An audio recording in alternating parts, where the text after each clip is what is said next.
कुठल्या बौद्धिक लेवलला आहोत आणि संतांची अवस्था काय हे कळालं म्हणजे बंद झालं, आमचं कार्य सफल झालं.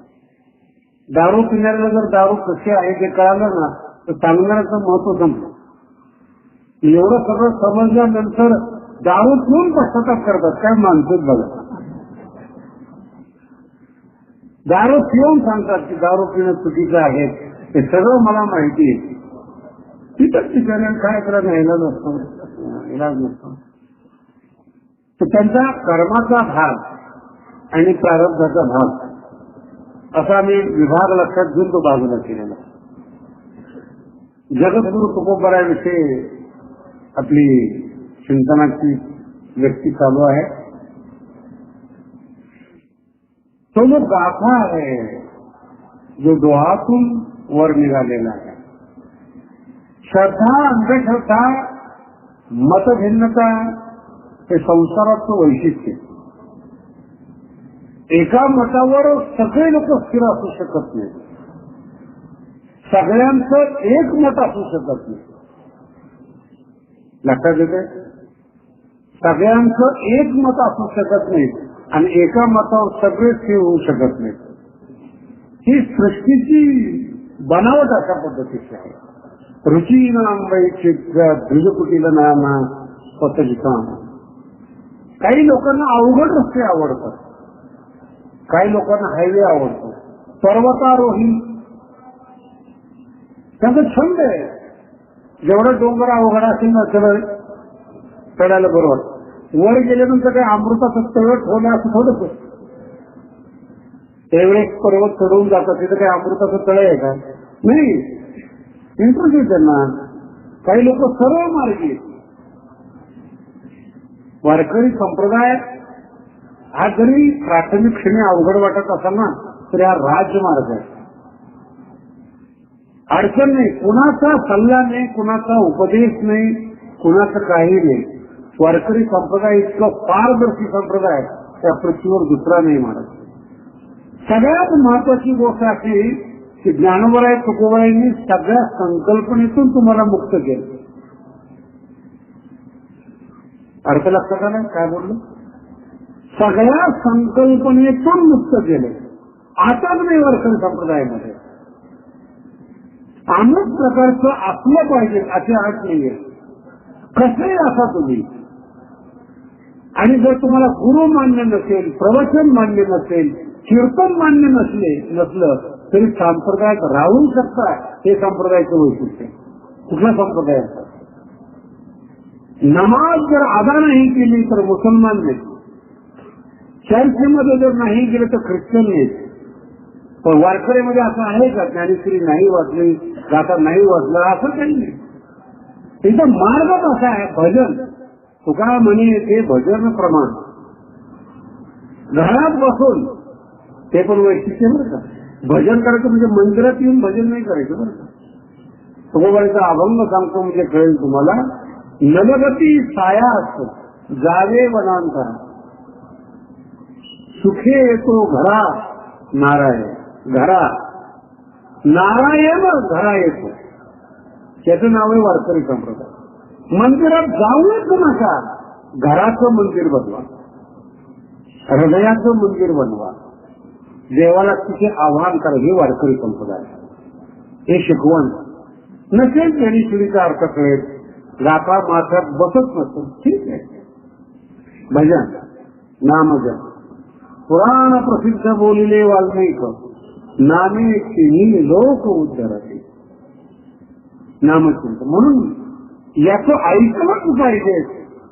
याचं फक्त ऐकण्याचा अर्थ एवढाच आहे, चालण्याकरता तो सपोर्ट आहे. म्हणून तो वारकरी संप्रदायात आपल्याला यायचे जायचे कसं करावं लागेल तर ऐकणं हे सहकारी होतं.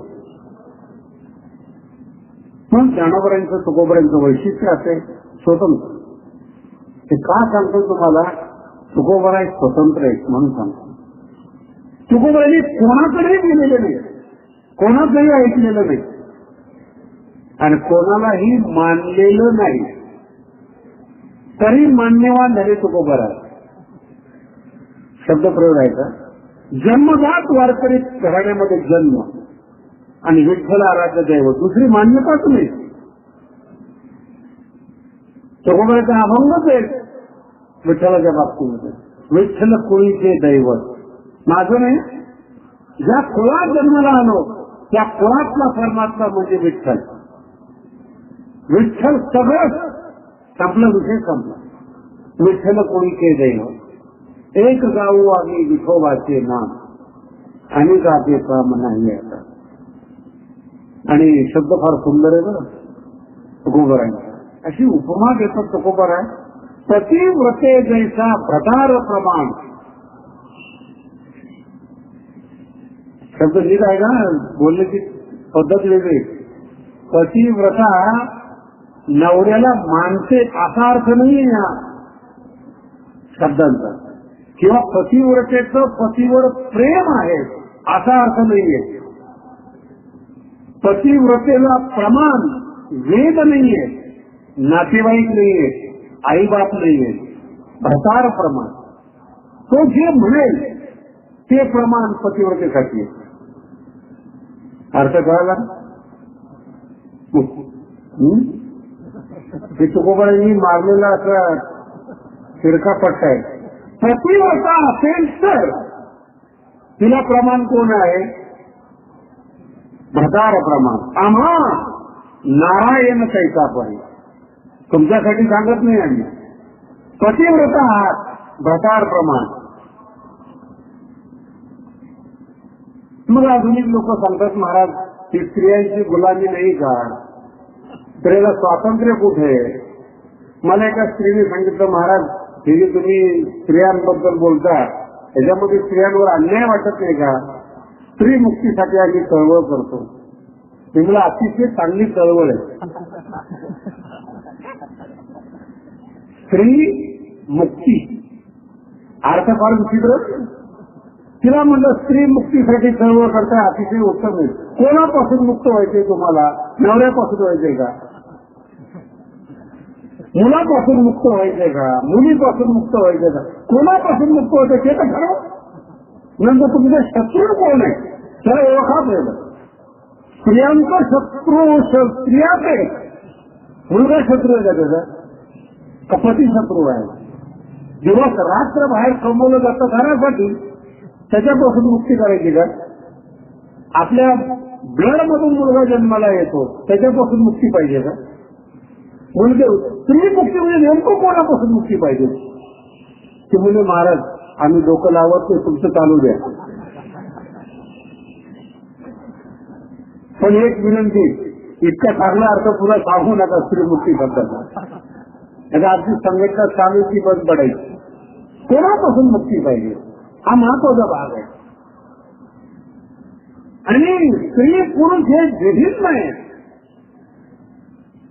एकमेकांची तुलना करू नये हे शास्त्र आहे. अहंकार पतीचा असो किंवा पत्नीचा असो तो घरात नसला पाहिजे. अहंकार दाखवण्यासाठी जग आहे, घरात काय अहंकार दाखवणार तुम्ही? मला कळत नाही का म्हणून पती बरोबर भांडायचं, पत्नीनं भांडायचं मला कळत नाही का म्हणून? घरात भांडण कशा करतात? घर हे दोघांचं आहे. शब्दांचा प्रयोग लक्षात ठेवा काय आहे. स्वयंपाक केला असेल तर स्वयंपाकाचं साहित्य नवरा आणत असतो. तिथं अहंकाराचा प्रश्नच नाही, विभोचा प्रश्नच नाही. मुलगा दोघांचा आहे, मुलगी दोघांची आहे. त्यांचं लालन पालन कसं होईल, त्यांना संस्कार कसे जाते ते दोघांनी ठरवायचं. वडील मारत असेल तर आई प्रेम करते, आई जर मारत असेल तर वडील प्रेम करतो. दोघांनी मिळून मारायचं नाही, ते जगायचं कसं बोलणं नाही. शहरातली दोघेही अहंकारी, तुझा मुलगा आहे तू घे, त्यामुळे तुझा मुलगा आहे तू घे. मग असं करू आपण दोघांचं आहे ना, मला हॉस्टेलमध्ये ठेवतो. पोराला विचारलं काय, आमच्या दोघांना अक्कल नाही म्हणजे काय. आणि आता मुलगा जेव्हा मोठा होतो तेव्हा आई बाप आपलं अस्तित्व त्या मुलाला दाखवतात. अरे आम्ही आई आहे, वडील आहेत. पोरगा म्हणतो मी तो हॉस्टेलला होतो. आणि हॉस्टेलला असताना त्यांनी फक्त पैसे पुरवले. तुमच्या म्हातारपणाला किती पैसे लागतात मला सांगा, मी महिना पाठवत जायचं. कुठलं प्रेम, कुठलं घर, कुठला अहंकार, कुठलं जीवन. म्हणून उदाहरण जे देतात जगद्गुरु तुकोबराय फार सुंदर उदाहरण आहे. सती व्रते जैसा प्रकार प्रमाण आम्हा नारायण कैसा करे. आम्ही त्या पद्धतीने भगवंताला प्रमाण म्हणतो. तो जे सांगेल ते आमचं जीवन. आमचं डोकं चालवत नाही. बरं दोघांपैकी एकाने डोकं चालवावं. दोघांनी चालवलं तर दोन बैला तिथे एकाच दिशेने चाललेले बरे. एक या दिशेने चालला, दोन त्या दिशेने चाललाय. त्याला जाण्याबद्दल प्रश्न नाही. पण म्हणजे गाडी वाहण्याची सगळ्यात मोठी अडचणी यायची कुठे गाडी. गाडीमध्ये कारमध्ये अनेक पार्ट असतात, अनेक पार्ट असतात, एकमेकाला सपोर्टेड असतात. म्हणून गाडी धावते. सगळेच पार्ट आहेत. रबर आहे टायरच्या रूपानं, हवा आहे, लोखंडी पार्ट आहेत, इंजन आहे, बॅटरी आहे. एकमेकाचा एकमेकाशी काही संबंध नाही. बॅटरी वेगळी आहे, लोखंड वेगळं आहे, टायर वेगळं आहेत, हवा वेगळी आहे, रिम वेगळे आहेत, बॉडी वेगळी, बसायची कुशन वेगळे आहेत. तर हे सगळ्यामध्ये एकता आहे. म्हणून गाडी धावते. तसं घरामध्ये सगळ्या माणसाची एकता असेल तर घर मंदिर तयार होतं. महाराज ते जगद्गुरु तुकोबारांचं जीवन आहे ना. तुकोबारांची पत्नी दुसरी असल्यामुळे जरा त्रास देणारी होती. पहिली पत्नी प्रेम करते, दोघाला कुणी नसतं. पण दुसरी पत्नी आलं की जरा त्याच्या मनामध्ये शंका निर्माण होती की हा पहिल्या पत्नीचं प्रेम कमी करतो का नाही कोणाला नसतं. पहिली पत्नी याच्या डोक्यातून जाते का नाही काय माहिती, त्याच्या डोक्यातून जाते का नाही, पण हिच्या डोक्यातून जात नाही. आणि म्हणून तो वाद निर्माण होता. एक प्रकरण लिहिलेलं जगद्गुरु तुकोबारायांनी आपल्या पत्नीसाठी. इतकी शिव्या देणारी पत्नी महाराज, पण जगद्गुरु तुकोबाराय जगाचा आदर करणारे आहे. पत्नीला सुद्धा शब्द लिहायचा, पत्नीला सुद्धा जगाप्रमाणे समजून सांगतात. तिच्यावर अभंग लिहितात. कशा करतात ओरडते, नक्की खायला मिळाले, एखादी सुपशी करू आपण. कळते तुम्हाला काय बोललो. पोट म्हणजे एवढा महत्वाचा अवयव नाही की सगळी बुद्धी पोटामध्ये बांधून टाकायची. कळते तुम्हाला. हे बुद्धिमान माणसाचं लक्षण आहे. पोट म्हणजे एवढा मोठा अवयव नाहीये की सगळी बुद्धी त्या पोटासाठी बांधून टाकायची. पोटाचं कार्य, पोटाला लागणारी गोष्ट संपली की बुद्धीला मोकळी करा. बुद्धीला तिच्या पद्धतीने विचार करू द्या. बुद्धीचं कार्य वेगळं. बुद्धीचं कार्य विचार करणं, पोटासाठी पैसा कमवणं हे बुद्धीचं काम नाहीये. बुद्धी चिंतनात्मक आहे, विचारात्मक आहे. कधी कधी नाईलाजानं नोकरी करावी लागते, तो त्याला वेळ वेगळा आहे. पण राहिलेला वेळ बुद्धीला असं मोकळी सोडा. मन हे संकल्पना करणारे, सुंदर संकल्पना करा. हृदय आपल्याला जे मिळालेलं आहे ते आपल्यावरच प्रेम करण्याकरता नाहीये. त्या हृदयाच्या प्रेमाचा सुगंध जगासाठी वापरा. जग तुमच्यावर प्रेम करेल महाराज. प्रेम वाटा, प्रेम मिळेल. माणूस शेजारी बसला ना तर बसावं असं वाटलं पाहिजे, न बोलता. त्याला प्रेमाचा सुगंध म्हणतात. प्रेम अभिव्यक्त करण्याची गरज नाहीये. त्या माणूस प्रेमळ आहे, बसावं असं वाटतं त्याच्याजवळचं प्रेम आहे. आणि घरात घुसून येऊ नये असे नातेवाईक असतात. घुसतात तो भाग सोडून द्या. लोक आम्हाला समजा महाराज काय सांगायचे की आमचे नात्यातली माणसं आले, उठता उठे ना, कसं तरी बळजबरी उठवलं आणि पळून आलं. इतकं गाढ प्रेम नसलं पाहिजे, इतकं त्रासदायक प्रेम नसलं पाहिजे. जगद्गुरु तुकोबाराय सगळ्या जगावर प्रेम करतात, पत्नीवर प्रेम करतात. एक दिवशी तिला समजून सांगतात जवळ घेऊन, बाई नको चिंता करू अण्णा या वस्त्राची.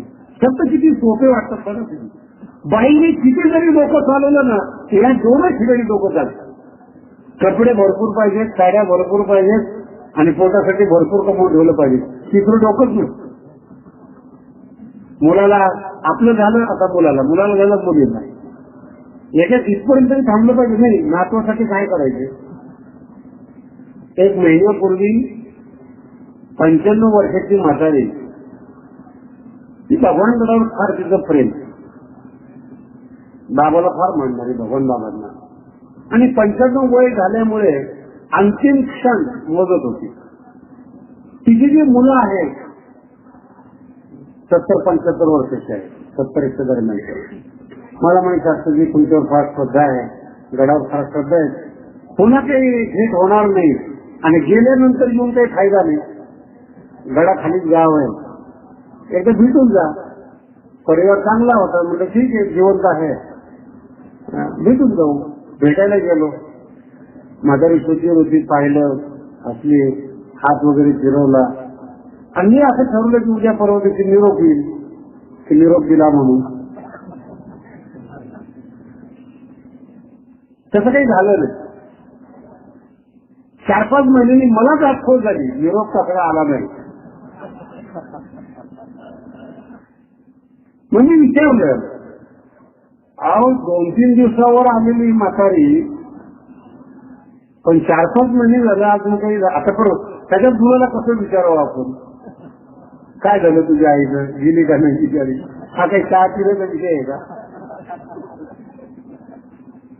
पण आता ती मला पण झाले ना, मला कसं काय सांगितलं नाही बोल निरोप आलेला, एवढं आवडीचं घर आहे.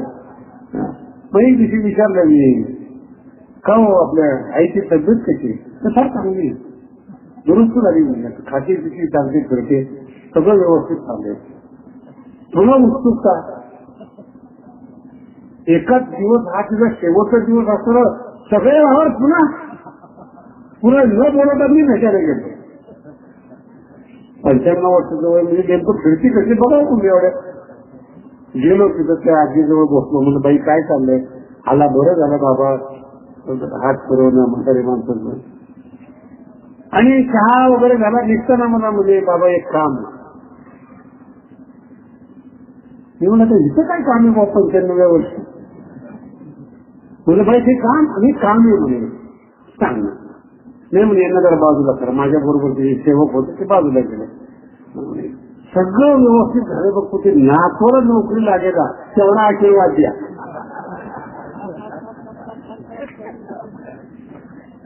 ते म्हातारे अजून जिवंत आहेत. मला तर दिशा प्रयत्न नेमकं कुठे नोकरी लागणार नाही असं म्हणाल नाही, पण मरणाच्या दारातून पळत आलेली स्त्री, माझा शब्द प्रयोग आणि सिद्धांत लक्षात ठेवा, मरणाच्या दारातून पळत आलेली स्त्री नातवाच्या नोकरीसाठी पुन्हा चिंता करते, मृत्यू दिसत नाही, हा चमत्कार आहे.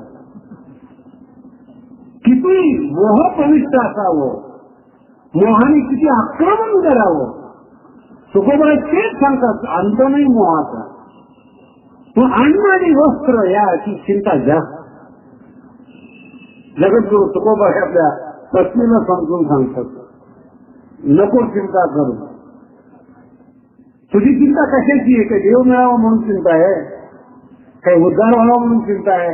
नाही, अन्न या वस्त्राची, अन्न आणि वस्त्राची चिंता करू नकोस. माझ्या पाठीमागं पांढरून आहे, उपाशी ठेवण्यामध्ये का होईना त्याचा काहीतरी हेतू असेल, तर तू चिंता करू नकोस, समजून सांगतात. पण काय तुकोबाराच्या घरातलं दारिद्र्य असं होतं महाराज. कीर्तनासाठी बोलवायला लोक यायचे तुकोबाराला, अर्थ नीट समजून घ्या बघ काय सांगतोय ते. कीर्तनासाठी तुकोबाराला लोक बोलवायला यायचे आणि तुकोबाला कीर्तनासाठी बोलवायला लोक घरात आले की त्यांच्यावरती फिरकडायचे. यांनी बरबाद केलं माझ्या नवऱ्याला. बघा, कीर्तन करतात म्हणून बोलवायला आले आणि आलेल्या माणसावरच धावून पडायचे. काम नाही, धंदे नाही. बायकोचा शब्द बरं का, उठी ते कुठे ते टाळ वाजवत नाही टाळ बरं का, कुठतात. तुकोबाराच्या बायकोनी म्हणावं. मला एक सुशिक्षित माणूस म्हणला, काय हे टाळ कुठेपणा चालू आहे. तुला तुझा काय दोष आहे? तुकोबाराची बायको जर टाळ कुठलं म्हणजे तू तर फार लांबचा आहे. तुला हे शब्द सुचणं माझ्या दृष्टीने काही विशेष नाहीये. आणि ते आलेल्या माणसावर जी रागवायची तुकोबारांची पत्नी, मग तिला फार समजून सांगितलं तुकोबारांनी, अगं आपल्या घरात जी माणसं येतात फार श्रीमंताचं घर म्हणून येतात असं तुला वाटतं का? कोण येतो अमुक्या कशाला घराला, काय ज्याला त्याला नाही धंदा. स्त्रीचा आणि तुकोबाराचा संवाद आहे, देवाचा आणि भक्ताचा, संताचा आणि तुकोबाराचा संवाद नाही कळला तरी चालेल, पण नवरा बायकोचा संवाद कळला ना तर तुमच्या घरात संवाद तयार होईल. फार गंभीर शब्द तुकोबारांचे. कोण येतो आमच्या कशाला घराला, कोण कशाला आपल्या घरात यायला लागले, ती झोपडी होती काय गेला त्याला नाही धंदा. जे लोक घरात येतात त्याच्यावर तुटून पडते तू, त्यांना काही काम म्हणणं नाही का? पण आपल्या घरात येतात ना याच्याकरता की देव माझा सोयरा झाला म्हणून ते लोक आपल्याकडे येतात. एवढं वाक्य कायम लक्षात ठेवा. हे तुकोबारा आपल्या पत्नीला सांगतात, देवासाठी झाले ब्रह्मांड वगैरे, देवावर मी प्रेम करतो म्हणून लोक माझ्यावर प्रेम करतात. त्यांना काही धंदा नाही, त्यांना काही उद्योग नाही, त्यांना काही प्रतिभा नाही, सर्व त्यांच्याकडे आहे, सगळ्या अर्थानं श्रीमंत आहेत. शिवाजी महाराजांनी कीर्तनासाठी यावं तुकोबारांच्या आहे, ते साधी गोष्ट. देवासाठी झाले ब्रह्मांड वगैरे. आणि कीर्तनाचं वर्चस्व, कीर्तनाचा प्रभाव इतका आहे. तुकोबारा मूळचे व्यापारी आहे 8 पिढ्याचे. आणि शनिवार वाडा ही तुकोबारांची सासरवाडी आहे, गोळवे कंपनीची. कसबा पेठ जे शनिवार वाडा आहे तिथलीच सासरवाडी आहे. शिवाजी महाराजांच्या घराण्याची नातेसंबंध तुकोबारांचे.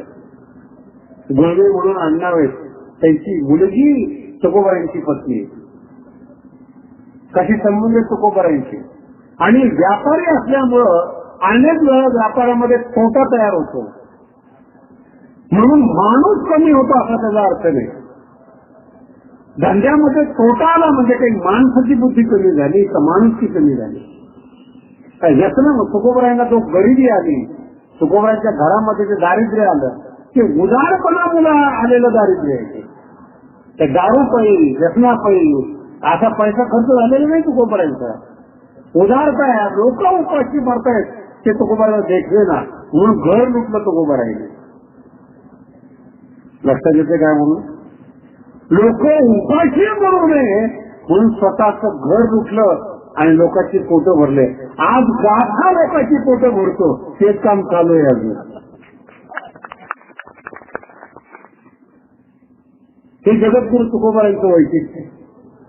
पत्नीला समजून सांगतायत कशाला कोण यायला आपल्याकडे, कशाला खवळ तर देवासाठी झाले ब्रह्मांड वगैरे. म्हणजे असं गोड समजून सांगतात. सकाळी उठ, देवाची पूजा कर, पत्नीला सांगतात. आणि जर काही थोडंफार जर असेल ना जिथं तुझी अडचण वाटेल घेऊन टाक आणि माझ्यासारखं तू भगवंताचं भजन कर, म्हणजे आपला संसार कसा चालतो. तू चिडतेस, रागवतेस, कुठेतरी अपेक्षा, लोभ अंतःकरणामध्ये आहे म्हणून तुला सफलता मिळत नाही. तुला वाटतं ना लोकांनी प्रेम करावं, तू माझ्यासारखी हो, भजन कर माझ्या बरोबर, चल माझ्या बरोबर पंढरपूरला.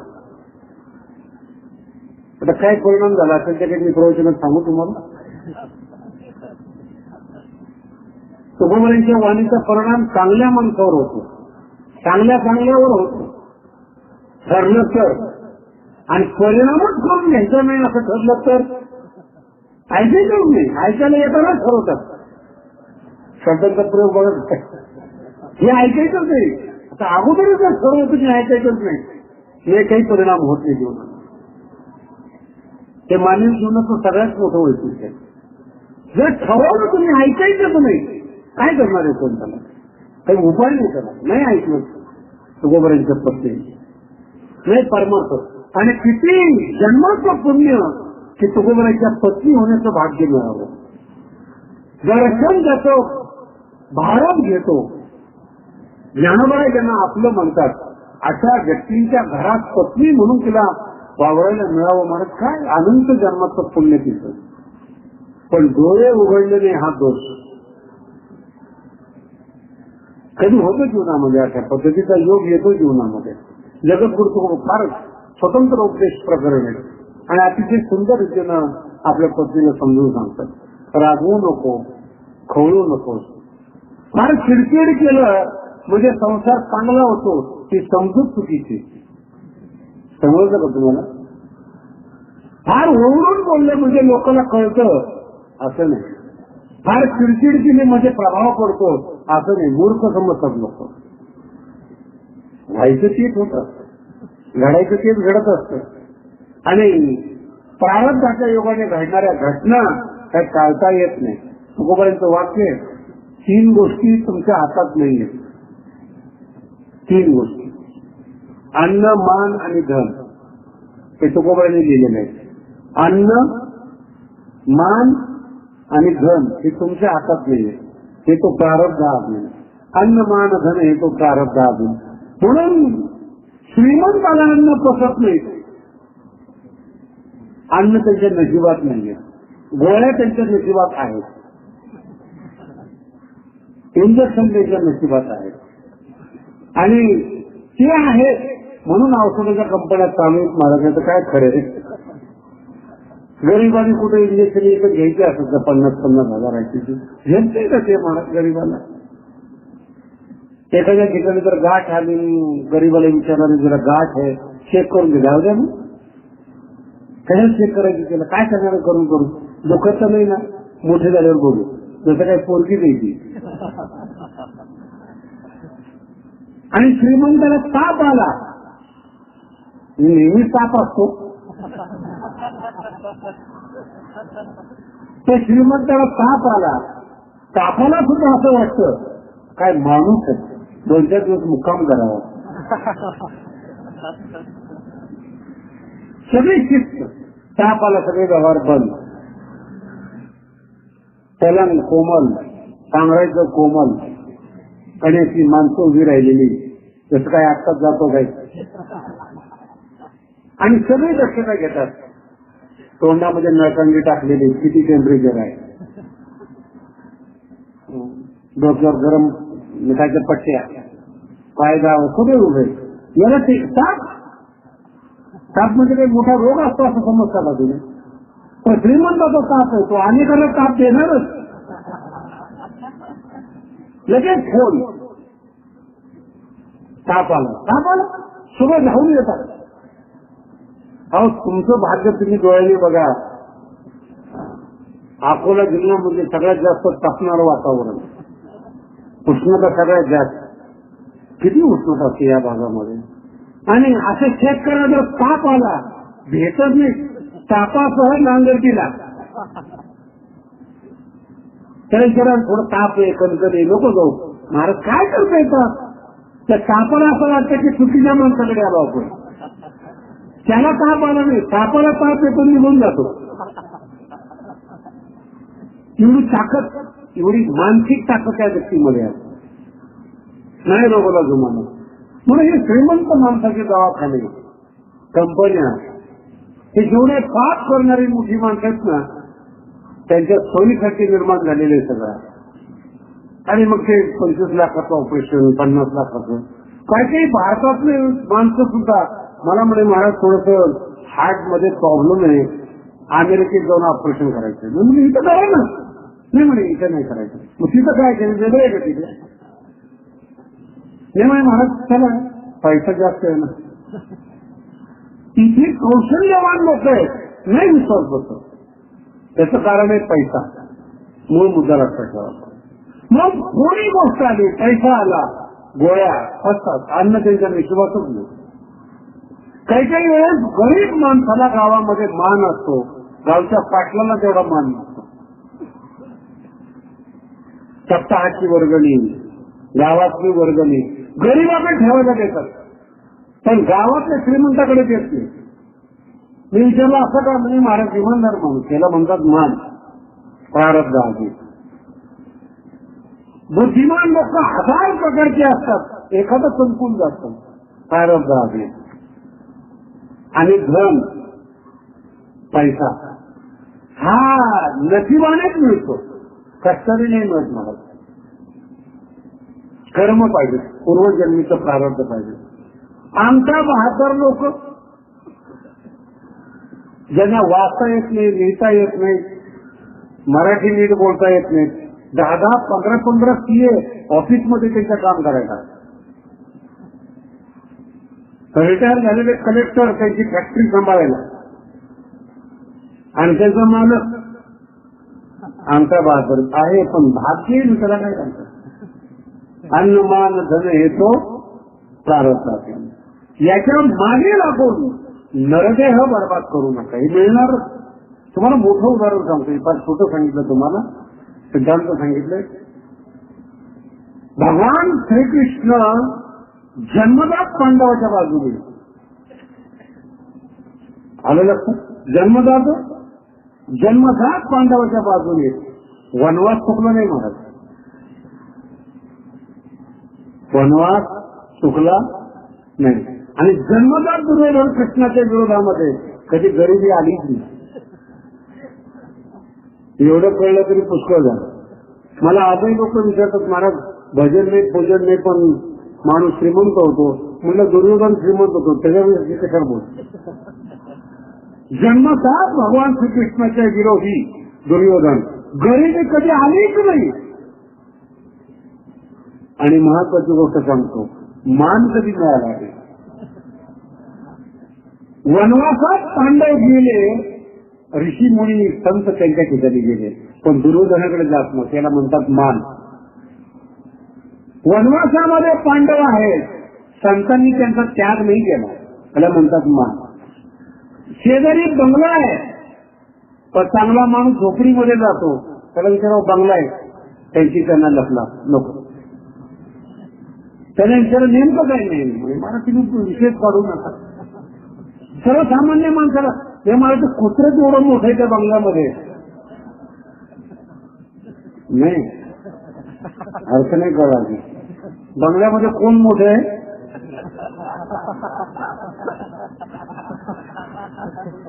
तुमच्यासारखी या अवस्था तर नवीन ठिकाणी काय होईल. महाराज त्या बंगल्यात कुत्रच मोठे, ज्या घरात कुत्र मोठं असतं त्या घरात माणसं जात नाही, साधू संत जात नाही. वनवासामध्ये पांडव आहेत, फरक पडत नाही, राज्य एक वनवास आहे. आणि पुन्हा सांगतो तुम्हाला तो मान. राजे असून द्रौपदीने माळ घातलेली, द्रौपदीचं स्वयंवरामध्ये सगळेच गेले होते, तर साध्या वेशामध्ये अर्जुन, आणि माळ घालावी लागली द्रौपदीला. चुकत नाही नशिबात. ठरलेल्या गाठी असतात, ठरलेली भेट असते, ठरलेले सिद्धांत असतात. वनवासात गेलं म्हणून द्रौपदीचं काही नुकसान झालं, अर्जुन नाही आली. म्हणून प्रारब्ध असं विचित्र असतं, कर्म असं विचित्र असतं, त्याचे सिद्धांत, त्याचा भोग हा भोगावाच लागतो. अतिच सिद्धांत आहे. तो जगद्गुरु तुकोबारांचं म्हणणं असं आहे की कधी प्रारब्धावर नाराज होऊ नका, जीवनावर नाराज होऊ नका, भोगाकडे पाहू नका, पण जे अतिरिक्त बुद्धी मिळालेली आहे ना तिला ती मोकळी करा, विचार करा, विचार चैतन्य जागृत करा. आणि या जन्मामध्ये साधू संतांचं ऐका, पुण्य करायला प्रारंभ करा. कधी ना कधीतरी ते फळाला आल्याशिवाय राहणार नाही. आजची वेळ या ठिकाणी आपली पूर्ण होते. 2 तास निघून जातात पण तुमच्या लक्षात येत नाही. माझं लक्षात असतं बरं.